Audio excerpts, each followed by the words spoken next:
Hello and welcome to Old Ways Gardening and Prepping. My name is Teresa. I'd like to welcome you over to family's house on the back porch underneath the ceiling fan. Yes, it's been hot here and we're going to get only hotter. So today I'm going to be talking about making a wonderful, very important pain medication tincture.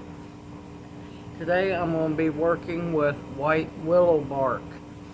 Now a lot of people don't know that white willow bark, yes, makes a wonderful tea, makes an even better tincture. That way it's more condensed and you don't have to take as much, and therefore you kind of avoid stomach upset, because aspirin, natural aspirin can upset your stomach, but don't let that deter you.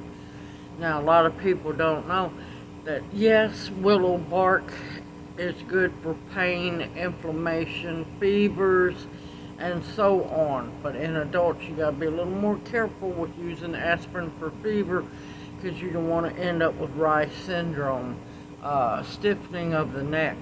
I've seen that happen before, and that's ugly. It happened to my mother a long time ago. Now, with that being said, a lot of people don't know that different willows actually work for different kinds of pain. Yes, they all are pain relievers. Yes, they help thin your blood, which you need to be careful about, and so on. But the white willow that I'm working with today is better for bad sprains, bad pain, headaches, migraines, fevers, of course, and muscle pain. It's used more for the intense pain. Now, another good willow to use is pussy willow. Beautiful plant, and I'm looking hopefully to get some soon. It's good for cramps, light muscle pain, and headaches, and so on. But each willow works a different way, and a lot of people don't tell you. They just tell you willow bark tea, willow bark tincture. Well, what willow does it come from? It does make a difference. And I will have more information listed in the description box below the video, like I do every one of my videos. So I'm going to move the camera around and we're going to get busy doing willow bark from scratch. No, I don't buy my willow bark, and I make my tincture with as fresh as possible willow bark as I can. Now I do let it sit and cure a little bit, and then later on I will let some of it dry out so I can make tea, but that'll be a different video. I'll bring you back when I get everything set up. See you here in a bit.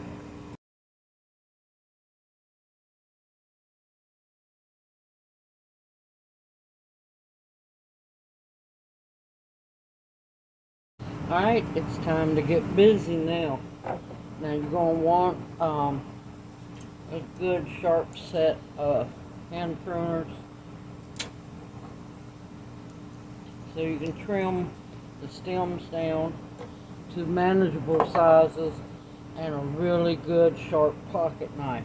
Don't cut yourself. And I try to get small strips. You want a little bit of the white along with the bark.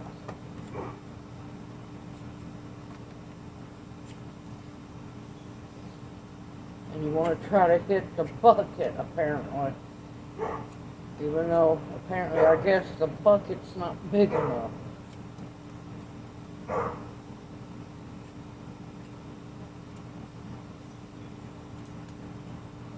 And you're going for the bark and a little bit of the white inner camden.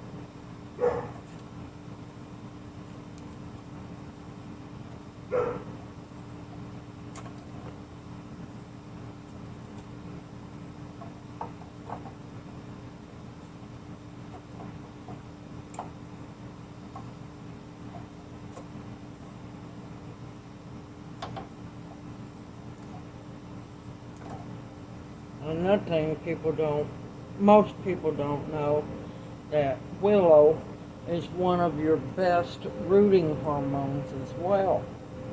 That's- Your best one of all is pussy willow.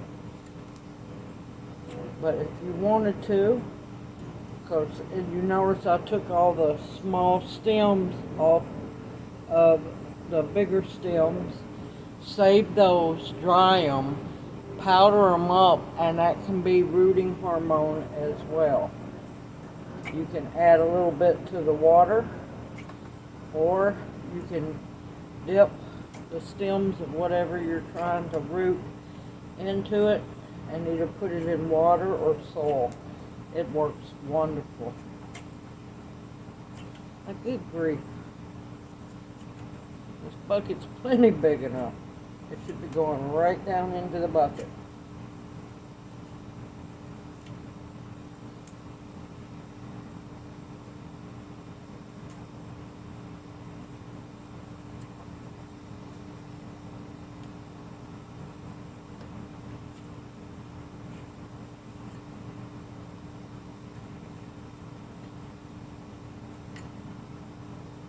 And like I said, this is white willow bark.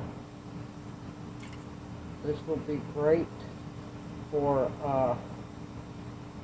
deep tissue pain, deep muscle pain, backaches, migraines, fevers. But like I said, you need to be careful about the fever and aspirin, especially in adults.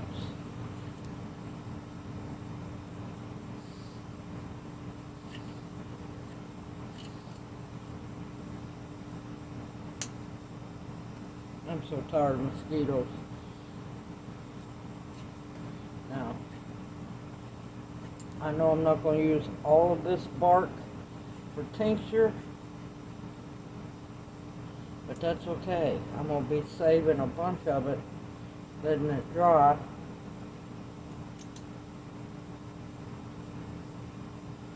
And having it ready for tea.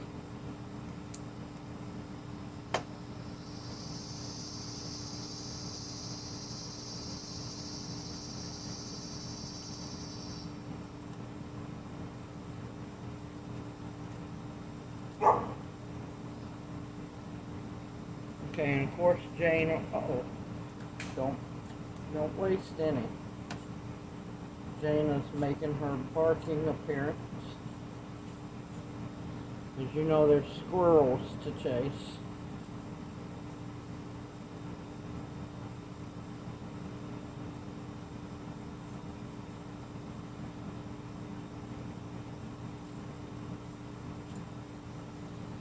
And also, speaking from experience, make sure you have a locking blade knife. Because, yeah, when I was younger, I learned that lesson the hard way.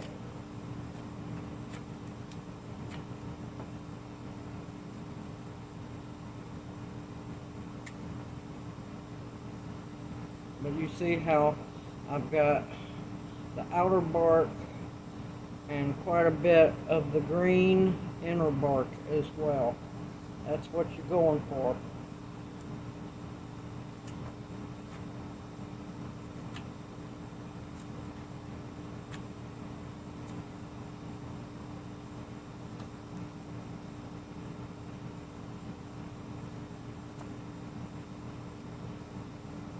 See, this mosquito is about to get on my last nerve.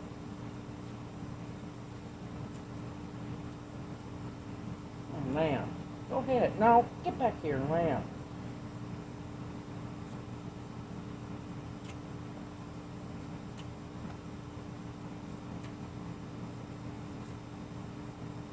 But I'll show you. You see how you can see the white, and then you got this little bit of green right there?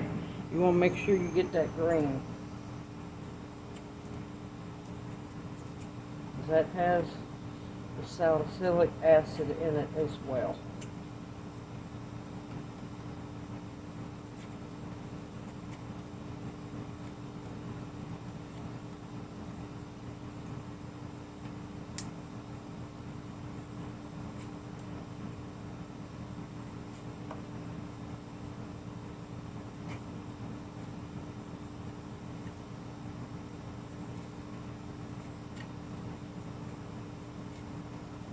this mosquito. Don't know who it's messing with. Ha! I tried to warn you.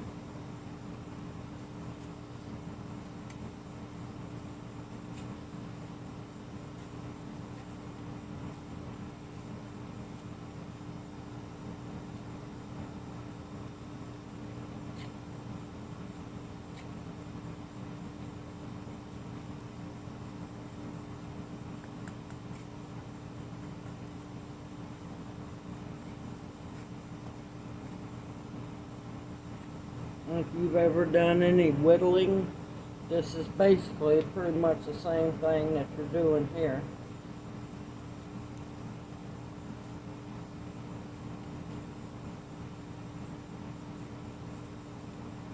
I remember sitting down, whittling with my dad. We'd make all kinds of little weird things, little animals, toothpicks.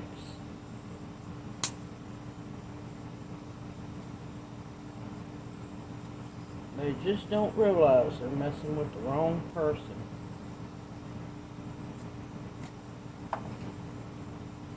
And when you come up to a knot where a branch was, hold on, this one's just not wanting to cooperate.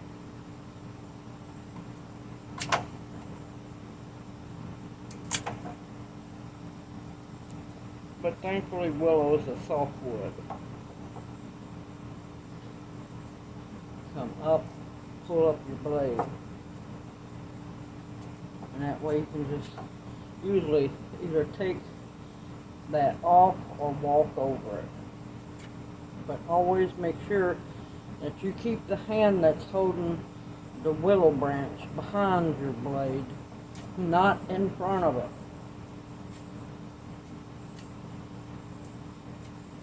If you will find out real fast that you've made a serious mistake.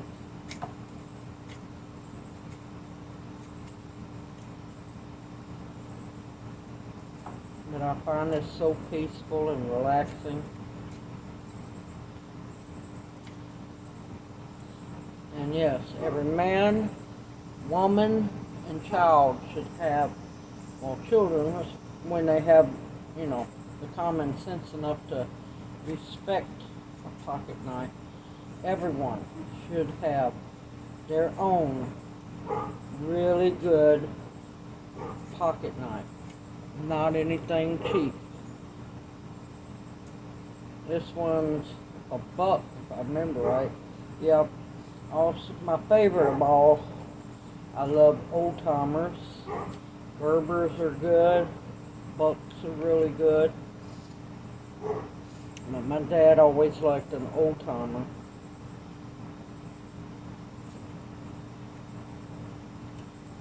I'm going back to.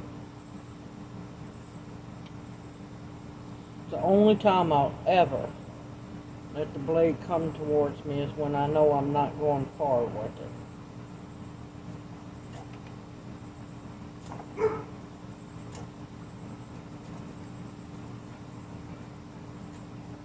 But you need to know how to handle a pocket knife before you do something like that. But willow, it's a soft wood, and when you got a good blade, it just slides right along it.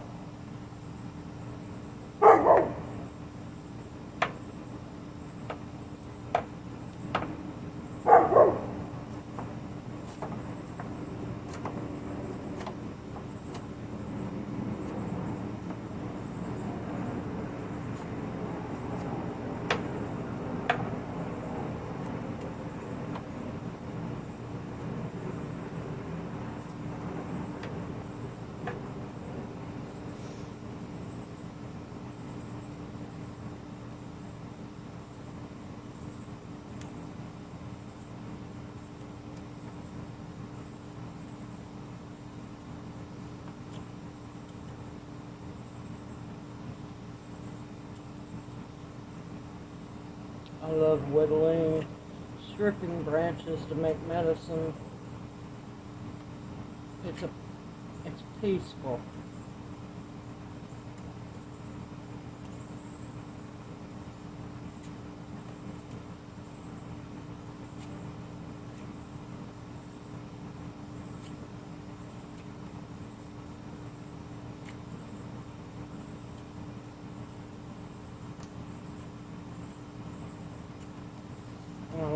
tell them to go balance your knee.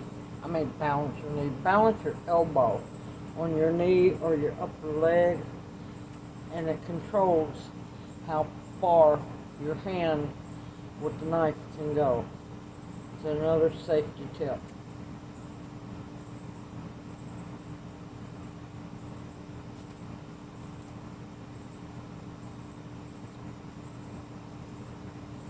And another thing, excuse me, if you have a knot where a branch was and it's just not going to move, start your blade down like that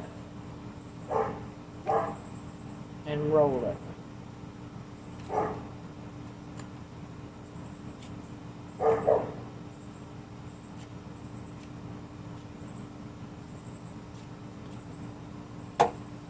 And another strip of wood. Another strip willow branch. It's simple and easy. You just got to be able, one, to have the supplies of willow, two, to know what willow you're harvesting. And also later on, once I get done, we'll be making a tincture.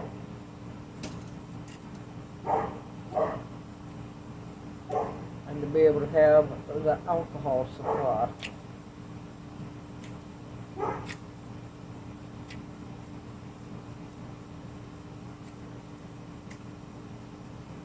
And if you're just starting out doing this, take your time.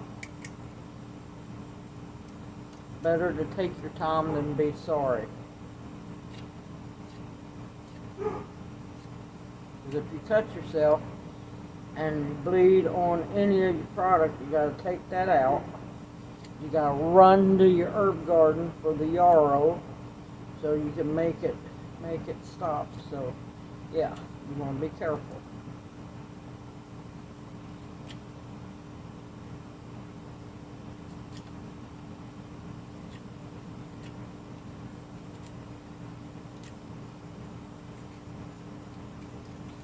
And always treat knives with respect, because they're not prejudiced. They'll cut anybody. It don't matter how long you've been working with them. If you don't pay attention to what you're doing, they will reach out and cut you. And they won't think twice about it.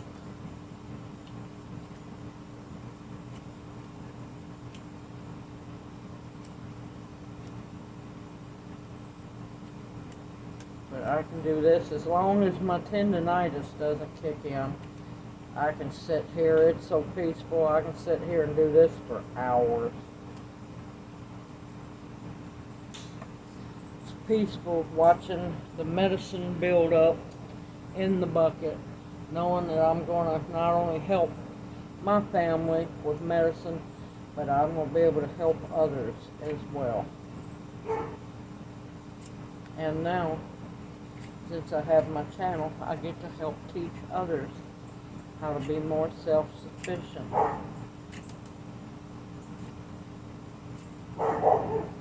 Trying to watch where that mosquito went to, but also keep an eye on my blade.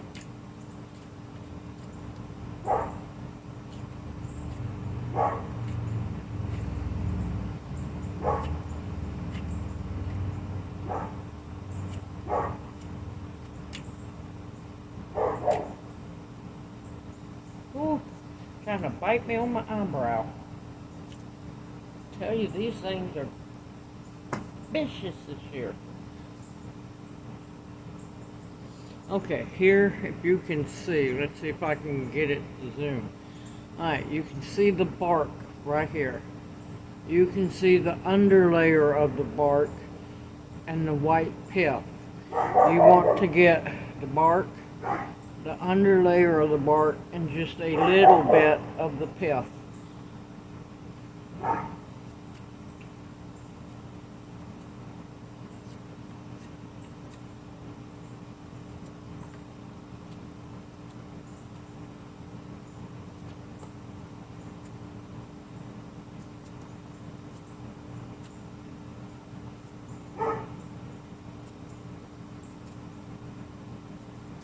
It takes practice, so don't be too hard on yourself.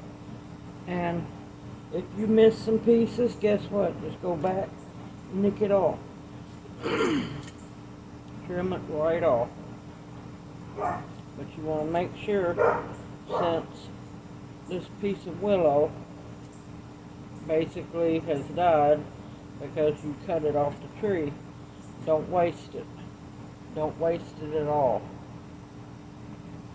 Alright, I've got a bunch more to do, and then more to do, but I'm just going to focus on this one, and I'll bring y'all back as soon as I get it done, and we're going to go make some tincture. I'll see you back here after a bit. Okay, welcome back everyone. It is finally time to get to make the tincture. It is the next day because I got busy. So, they have dried just a little bit. They're still fairly moist, so I'm still going to use 100 proof vodka, which is 50% alcohol, 50% water. That way you get a perfect balanced tincture. Now, if it was completely dry, it'd be fine to use 80 proof. But since I know it is still fairly green, I'm not taking any chances. Now, of course, me being me, if you've watched my channel long enough, you know I make big batches. So I have a half-a-gallon jar. Now, you could use a quart jar or a pint jar, but if you make a pint jar, you're going to need several jars made up. So what I'm going to do is, of course, everything is clean and sanitized. I done cleaned my marble cutting board here, and I'm going to just start putting the beautiful willow bark in.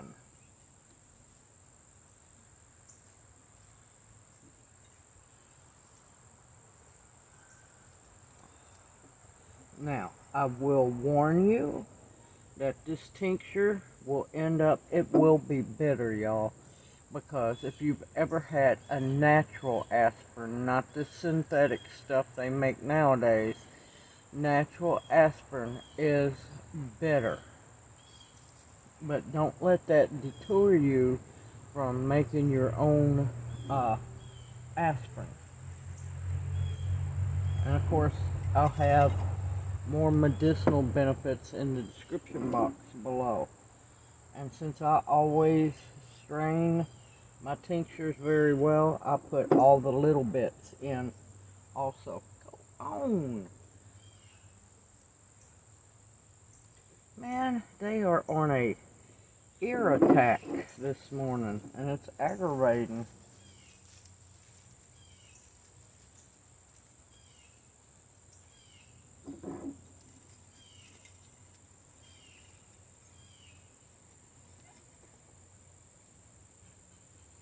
Some of the longer pieces I'm going to save for tea. Today I'm only going to be making one half-gallon jar. When I can get some more alcohol, I have one bottle of alcohol left, but that's saved for another tincture video. I'm definitely going to make more.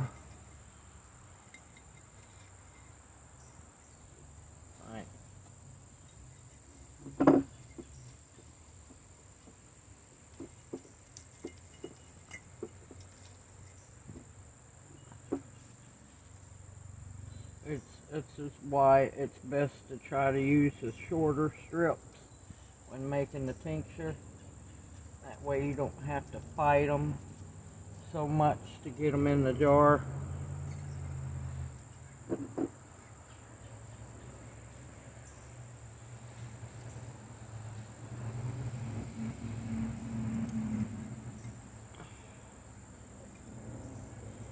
And since it's bark strips, I tend to fill it. I'm going to try to fill it. It looks like it's a whole lot in here. It's not a whole lot, but I'm going to fill it up to right here. Only because, well, there is a lot of room all in those bark strips. I don't like to pack them because I want to make sure that the alcohol can get all around them.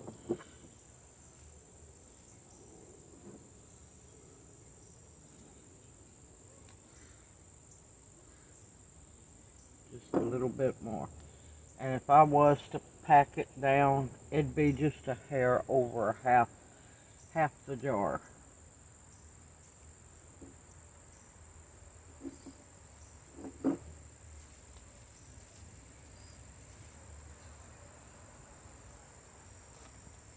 No, I'm not wasting any of this. I'm saving what I do not use in the tincture. I'm going to dry for a tea blend, which I'm going to show y'all that. I hear the hawks are singing.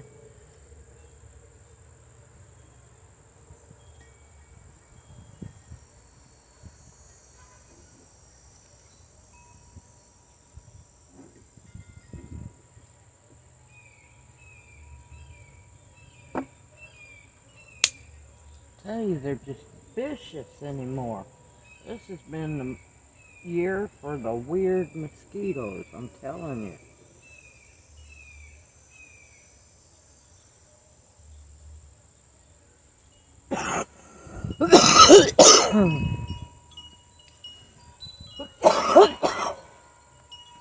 No, y'all, I'm not sick.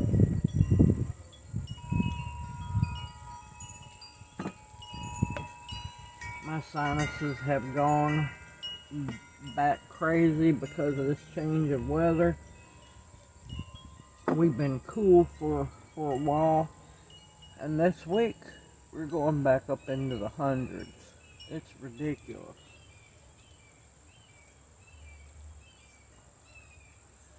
We're fixing to get extremely hot again.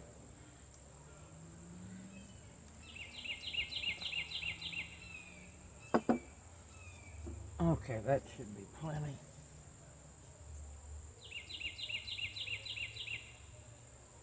Yep, it's willow bark. I have to be careful. The squirrels are launching an attack, and they are hurling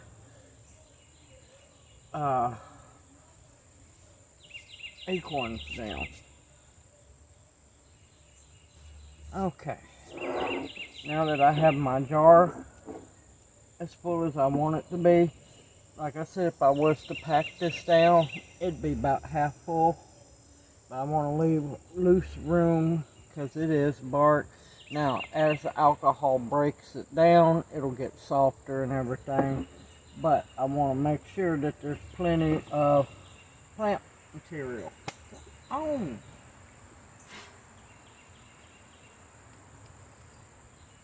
And yes, my top was already off my bottle because I already took the plastic little pour controller off. Hold on a second. Alright, sorry about that. These people have been something else around here this morning, and I didn't want y'all to have to listen to them so-called pipes on that vehicle. And if you're going to try to run something, you know, with pipes, I mean, at least pay the money, get something that sounds decent, like glass packs or something. Not this crap nowadays that they call.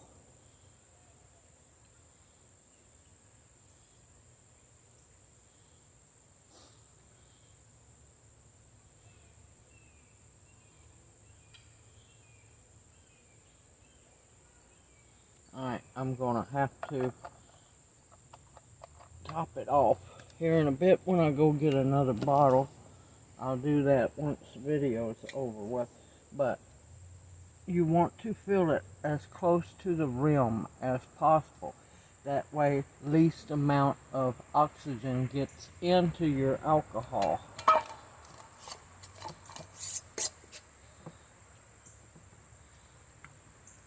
And you want to make sure that there's no big air pockets in here. And don't shake it or nothing. Just gently agitate it. And see, you notice that the alcohol went down even more. Which, don't worry, I can fill it up. Now, what you want to do is take your Sharpie marker.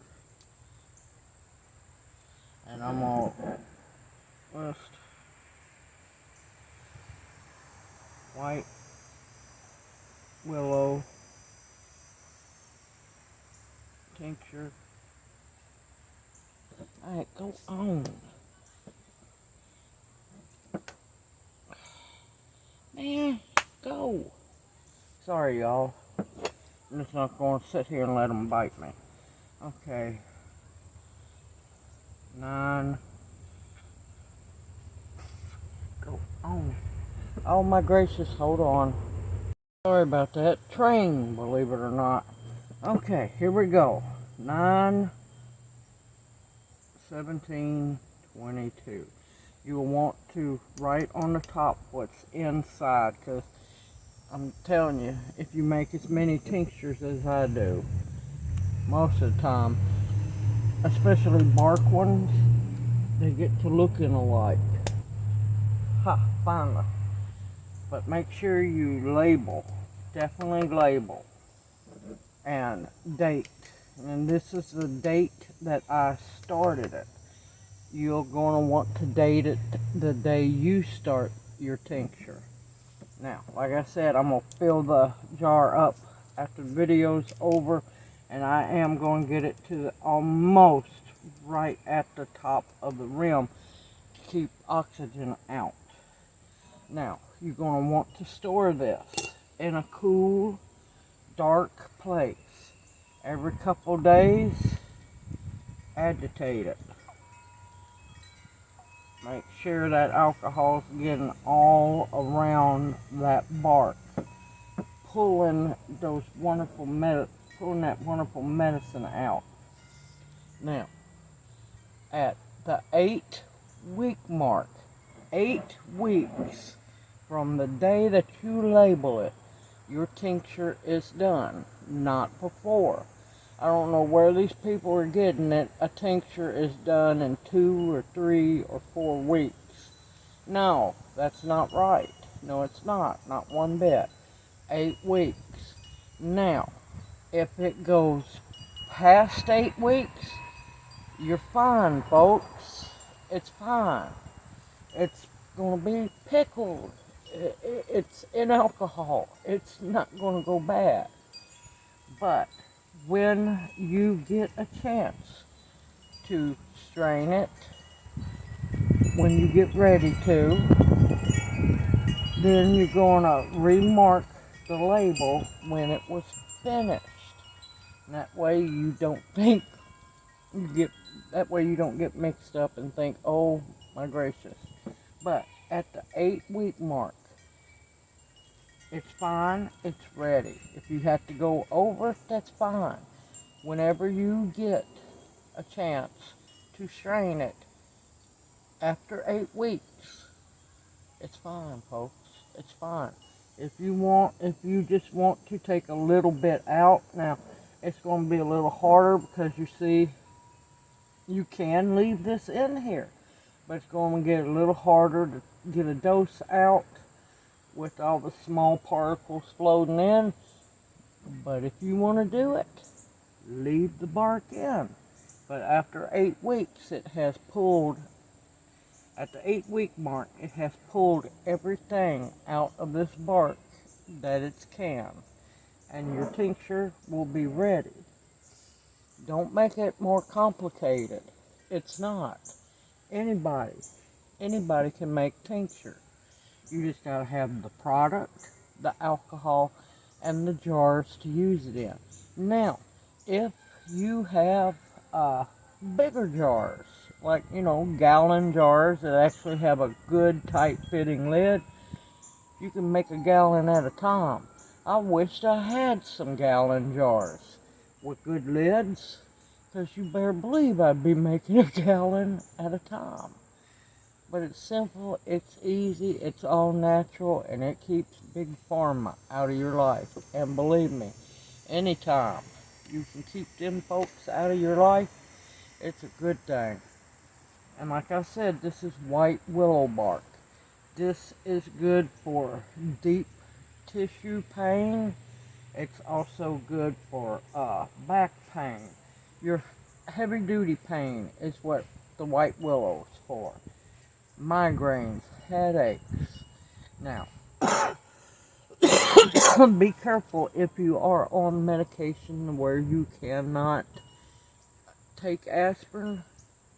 Don't make the tincture unless you want to make it for family. If you're allergic to aspirin, it's on you. It's your choice if you make this tincture or not. But you need to be careful. If you decide to make the tincture, please label the jar very well and use gloves to handle the willow, because you don't want to make yourself sick, people. Be careful.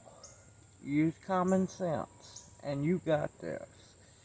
I hope this video encourages you to make your own all-natural aspirin, folks, like it used to be a long time ago. They make so much synthetic stuff anymore, you're not getting real plants. You're not, because they've done contorted it and messed it up so much that, yeah, this is what I want. I want all natural. Simple, easy, and yes, you can do it. And if you have any questions, please feel free to ask me in the comment section below. I will answer them as soon as possible. Also, I don't give dosage amounts until the tincture is done, people. Because why give a dosage amount when there's nothing to be able to take yet? I always put the dosage amounts in the final product video in the description box. Simple, easy, you can do this. Continue to stock up your first aid cabinet or pantry, a closet. Continue to stay safe and sound. Stay positive. We've got this. We've got this together. Keep stocking your pantries with food, folks. Good food. Something that will sustain you. You still have some time now. They're not even harvesting the fields yet, because there's really not much at all to harvest. Cotton should be coming in now. Cotton's still out in the field growing and looking horrible. Stay positive. You got this. I look forward to seeing you in my next video, and may you each be blessed. I'll see you soon. Take care.